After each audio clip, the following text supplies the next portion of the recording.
Joined by New England College after a tight 5-4 loss. We're joined by Anderson Jimenez on the left, head coach Terry Doyle and his son Andy, and Nick Powers on the right. Coach, if you can give us an opening statement, please. That's a tough one. We played well. They played well. It was a great game by both squads. A blue pit in the eighth kind of cost us the end, but we're ready to go tomorrow. I think Nick had a great game. We had a lot of hits, hit the ball hard all day, just couldn't find enough holes. We'll start with Nick. You were able to get into the eighth. They got you for 3 runs in the second inning. Then you really settled in. What was that the 7th and 8th inning look? They were able to get some base runners. The 7th inning, a nice play by Delaney right at the wall. And then the 8th inning, unfortunately, the ball just ends up over the head of Achilles at short. I don't even know what you just said, to be honest.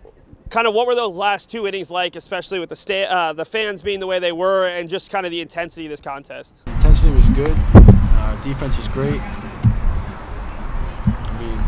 I thought we played good ball. I was in it the whole time. I was getting a little tired, but I was ready to shove the rest of the game.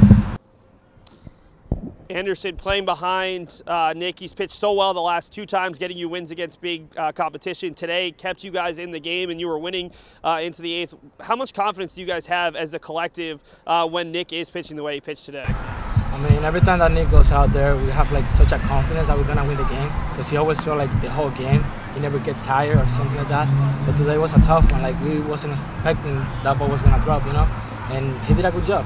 Just baseball. Speaking of confidence, your offense came out with a ton of confidence against the Beacon's ace and really got to him in the 1st inning and then again in the 5th after he got into a groove. What was kind of the focus amongst the hitters today against a guy who had kind of been unflappable the last couple starts? Always trying to help my team win and always getting my timing in the dugout, and then when I'm waiting for my at-bat and just trying to do my job. Nick, this is the first NCAA run for you guys. We heard the fans last week on the webcast at Southern Maine. Today, you could have been maybe a mile away and heard the NEC faithful. How has this run been in terms of having so many friends, family, alumni come out to support you guys? The support helps. It gets us up in the dugout, and when we have energy, we don't lose. But today, they played well. Got a late hit, and they won. Coach, this is the first time you guys find yourself behind the 8 ball in the playoffs. You've been able to get that first win, that second win. How do you regroup? Because you guys had the lead at multiple points. You played extremely well, and unfortunately that hit in the 8th ended up falling, and you do drop the first game. Yeah, the thing that we're going to do is we're just going to show up and play hard. That's what we've done the end of the year. When we've won the last 3 years, we've got a lot of older guys that have been here. We've won a lot of games just by showing up and trying to play hard and play our game. Obviously, it's tough being down 0-1, but we knew we had to win 2 games anyway to advance. So 2 games tomorrow just works as well as 1 today, 1 tomorrow.